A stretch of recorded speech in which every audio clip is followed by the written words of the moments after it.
Well, hello there. Hello. And welcome to YouTube's 947th Glock 17 review. No. No. Mm-mm. Mm-mm. No. No. No. No. No. No. Hell no. No. No. I refuse. No. No. A pistol's so common. Disinterested girlfriends can pick it out in movies and TV because their boyfriends have said, "Look, a Glock 17, just like I have." The first full-size pistol to be overshadowed by the compact. A pistol that actually lives up to its legendary hard-use, reliable reputation. Unlike the compact. A pistol that honestly doesn't need much at all, but some dudes will spend $1,900 on slide cuts, milling, and compensators to make it less reliable, and only run on hot ammunition, defeating the whole purpose of doing all those things in the first place. Fuck. The service pistol that took America by storm, the Glock 17. And in front of you, the Gen 5.5. Let's get the annoying stuff out of the way. The dimensions. The overall length is 7.32 inches at the slide, but if you have the back strap on it, it's 7.95 inches apparently. Your overall height is 5.47 inches. Your overall width is 1.34 inches. Your barrel length is 4.49 inches, and your sight radius is a very nice 6.42 inches. The Glock 17 Gen 5.5 loaded with 17 rounds of 124 grain plus P HST is 2 pounds, 0.7 ounces, plus up to 18 rounds is 2 pounds, 1.1 ounce, and with the Surefire X300 UB is 2 pounds, 5.4 ounces. Loaded with 19 rounds in the peanut butter magazine is 2 pounds, 1.8 ounces, plus up to 20 rounds is 2 pounds, 2.2 ounces, and with the Surefire is 2 pounds, 6.5 ounces. Okay, your magazine capacities. If you're in a socialist state, it's 10 rounds. Standard capacity for flush fit is 17 rounds. You also have your peanut butter 19 round magazines. 24 round magazines, which I've seen but not purchased, 31 rounds, which I've never seen before, and just in case, your 33 rounds of justice. Max, what do you want for dinner? Justice. Field strip. Usually quite simple. Just make sure the trigger is depressed, pull these down, and your slide will slide off. I have noticed with this 17 specifically that my slide never goes forward, it just comes right off. It's very weird. I don't know if that's everybody's 17, but mine does this habitually. You have your basic Glock frame. Of note, it's a 2-pin frame, 1, 2, and there's not really much to say about it. You have your dual recoil spring assembly, which has 2 more coils for smoothness. This is slightly longer in the Gen 5s, so you can't use your Gen 4s. And you have your very, very nice Glock barrel and slide. Very simple. Of note, the black dynamite finish. Main man, Black Dynamite. He's super cool and he know kung fu. As much as I love black dynamite and this finish, is not as robust as the Gen 4 finishes, but here we are. You'll see the wear points in there. Not really a huge deal, but it's not as good as the Gen 4, sadly. But it's definitely blacker. Reassembly. Very simple. Barrel drops in, insert recoil spring assembly, and back on your frame. It's back together, ready to rock, super easy.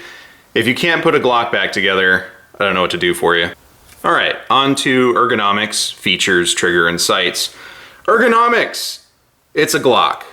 Glock grip angle, it's a carryover from the Gen 4. and they've gotten rid of the finger grooves. So it's far superior to the Gen 4 in my opinion, because it'll fit more people's hands, texture's solid, but your ergonomics are not that great because it's a Glock. It does come with grip overlays. It'll fit most people. All right, we're gonna go top down. We'll get to the sights in a minute, but first, as I mentioned before, you have your black dynamite finish. It's very black, much preferred. I like it. It's very aesthetically pleasing. Let me guess. You're one of these brothers think you can get by on a wink and a smile, huh? What about the smile? I am smiling. Black dynamite. You have very, very nice front slide serrations, which are the same size as the rear slide serrations. And your beautiful cut and paste job from the factory that brought everything back a little bit. And they cut and paste the slide serrations. But they work just fine. And the finish is a little slippery, so it's nice to have. Another thing they got right with the mid-generation refresh is they finally beveled the frame to meet the slide. But you have your beveled slide, which allows for better holstering, and it makes the gun more aesthetically pleasing. And now the frame matches, which it has for a while, but the first generation 5s that came out didn't have the bevel on the frame, which was trashed here. Like, what were they doing? But they've fixed that, and it looks really good, and it's done really well. And you'll notice there's not a whole lot of pig nosing going on, just a little bit, but nothing crazy. New with the generation 5s is the marksman barrel. You'll notice that there is a recessed crown, not a dish crown. And I don't know why they did that. But they have new hybrid rifling in there, and the engagement with the barrel on the round is a lot more aggressive, which allegedly tightens up your groups. I don't know if it has or not, but this does feel like it groups a little tighter and shoots a little smoother. And the lockup, pretty good for a Glock. As I mentioned before, the recoil spring assembly has 2 more coils, which allegedly is super nice. And honestly, I can co-sign on that statement because this thing shoots very, very flat and smooth, even without a light, which is very nice. It's probably the best shooting 17 so far, which I really appreciate. Not that the 17 was a very harsh shooting gun, but this thing shoots really, really nice and smooth. Finally, Glock has updated, as I've stated before in other videos, their light rail to a 1913 light rail instead of a Glock light rail. You don't have to have a Glock key specifically, you can just have 1913 interface keys on all your lights, and it mitigates the whole, make sure you got the Glock attachment on your light before you put it on. Gets rid of that, which is good. Smart move by Glock, honestly. They made the slide lock, slide release ambidextrous, which is good, but they also did a hilariously terrible afterthought cut in the frame. I don't like that. That looks very, very trash. And it's kind of a dirt magnet. If you're outside and there's a lot of sand or some sort of particulate in the air, or it's very windy or rainy, that's gonna get a lot of stuff in there. I don't like that. You'll also notice there's a lot more air in the slide because of that. And I really don't beat the hell out of my guns. I just use them normally. But if you do this with a Gen 4, you won't see all that air there. So that does do me a little bit of a concern. All right, your magazine release is from the Gen 4. We all like that. The grip is much better. I think the texture's the same as the Gen 4, but it's just, this feels so much better to use. It doesn't direct your hand anywhere. You can get the grip that you're supposed to have. It makes it nice because most guys do the undercut, which I might do in the future, but that's all you'll have to do now. Because the frame is very unobtrusive, and a lot of people will fit this a lot better than the Gen 4s. I think this was a very, very smart move. They also got rid of the semicircle cut that was in the 5, moving to the Gen 5.5, and they have a very, very nice mag well. All these subtle changes on the grip and the frame really enhanced how excellent this gun is to run, and eliminated a lot of small concerns that people had without really putting too much effort in, which makes me happy.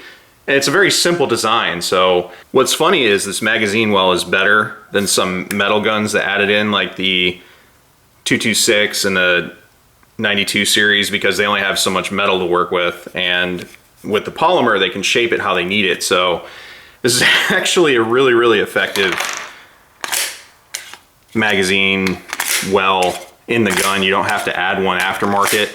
You can get really sloppy with how you're doing reloads, and you'll find it eventually. So Just a very, very nice magazine well on this gun, especially from the factory. Onto the trigger. Kind of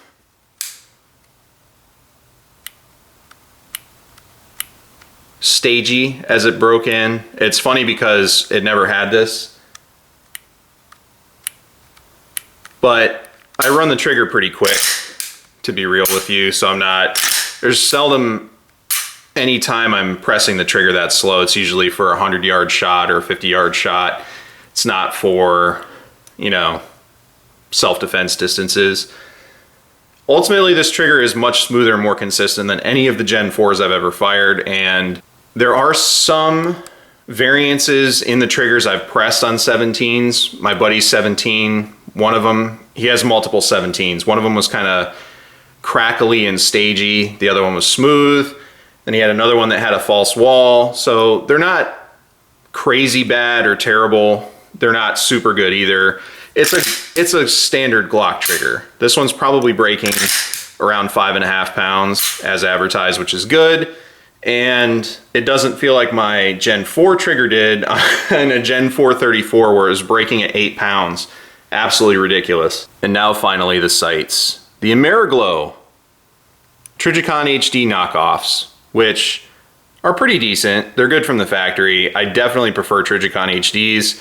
There's something with these sights that don't work for my eye. I'm still trying to figure it out. A lot of my friends are having similar situations with them, but these are so much better than the plastic sights. If you're a guy that's just gonna buy the gun and not do anything to it, spend the extra 60 bucks, I think, and get these sights. If you bought a standard Glock, just go ahead and get the Trijicon HDs, but that's if you're still an iron sight person like I am. But these sights are just, I don't know, they're pretty serviceable. They strike me as serviceable sights. They're not bad, it's just they don't fit my eye as well as the Trijicon HDs with the posts and how they do the front dot. But they're very visible, I pick them up pretty quick, and I don't really have that many issues with them. It's more of a personal preference thing for me. All right, applications. What am I gonna use this thing for? Honestly, you can use it for anything. I would recommend it for everything except for suppressed use. Glock 17s are very, very reliable and they live up to their reputation. A lot of guys will tell you that have done law enforcement, private security, contracts where they go overseas and they're a contractor that have taken these over there, that the 17 has never let them down. And it's really held up to that standard and reputation. There are conditions that will shut every single gun down, be it improper lubrication for the environment or extreme temperatures or just extreme fouling of the weapon system. That will happen. It'll shut anything down. I'm sure there's something that'll stop a Mark 23. Shut up! You wanna shoot me? I'll shoot you right in the face! I'll shoot you in the face. What? But for the Glock 17 being a striker fired gun, it's a really, really solid platform. So home defense, range use, concealed carry, competition even, whatever, home defense, mill, law enforcement, whoever wants to use it, it's a great platform. And I know this is coming from an HK guy, and I'm a very, very big HK guy, and I'll tell you that I prefer HKs over this.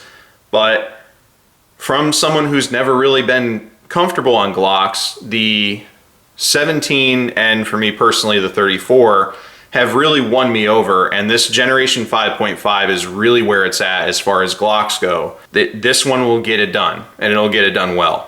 I am slightly concerned with the new cuts in the slide in the air you can see in there, but that might actually help, I don't know. Because the tolerances are tighter on the barrel for some reason, so maybe that'll assist with reliability in adverse conditions. I don't know, I just work here. All right, what are my final thoughts on the pistol? This is a gun every American should have.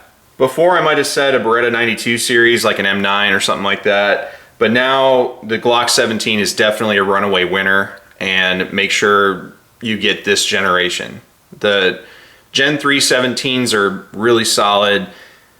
I can't speak on any of the previous generations from that because I've never run them, but the 17 I've shot 3, 4, 5, and 5.5. I prefer the 5.5 out of all of them. You really can't go wrong with a Glock 17, but for this gun, I put 2,000 rounds through very quickly. It's been on my side. I have a belt set up for it. It's been a gun that I can pick up, get my grip set, and go to work with, which is very important.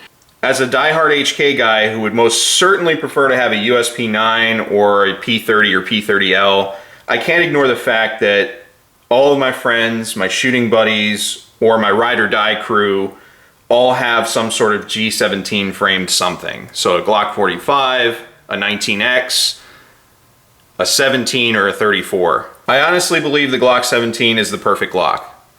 It's the best Glock. I already did a video. G17 is best Glock. But it's probably the most prolific pistol in America, second only to the Glock 19. You can find parts, mags, and holsters almost anywhere for this thing. In fact, probably more so for the Glock 17 because the 19 is so popular that the 17 has more parts on the shelves typically because you know, they're like, I gotta get the Glock 19, that's what everybody recommends. And the Glock 19 is remarkably size efficient. But for me, I much prefer the Glock 17, even for concealed carry, because it's such a confident size. When somebody says 9mm pistol, this is what my brain automatically goes to, is a Glock 17. Not a 19, a Glock 17. And even as much as I love my HK45, when somebody says 45 caliber pistol, I think of a USP 45, not a 1911, not my HK45, not a Glock 21, but a USP 45. And if you compare the 17 and the USP, they're the same size. So for me, when someone says 9mm pistol, this is the gun I'm probably gonna grab, or assume that they have. It's perfect duty gun size, and honestly, like I said before, it's not bad for concealed carry. I know plenty of dudes, a lot of my really, really close friends concealed carry a Glock 17, and I doubted it until they showed me the way, and now I do it too. And I feel very comfortable doing it, and I feel much better with a 17 than I do with a 19. And I know that's gonna blow some people's minds.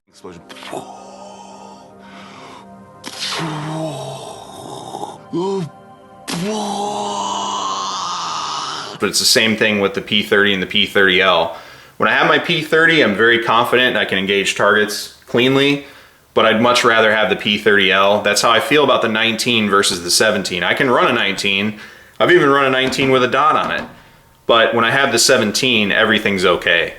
And this package right here with the X300 on the end and the 19 rounds, making it 20, it gives you a competent amount of ammunition. These magazines are cheap and easy to source, and I have a standoff distance with my light and the end of the muzzle. So even though I prefer the 34, which is flush with the light, it's much better to have this so you can press shots if you need to with some sort of standoff device. So this is really probably your best option for a fighting pistol. And the full grip, every draw, like you get a solid draw. And unless you're Don Fry, you're not fighting your hand when you're doing reloads. It's just very, very fast and easy, whereas the 19, I gotta kind of move my fat ass hand out of the way so I can slam the next magazine in there. But the 17, again, it's a gun I just draw and go to work with, and that says a lot. That's a really, really important thing, and the importance cannot be understated. It's a reliable, smooth, and flat shooting pistol, remarkably average in almost every respect, but solid all the same. I truly believe every gun owner in the United States should have one of these. But as always, thanks for watching. Take care out there.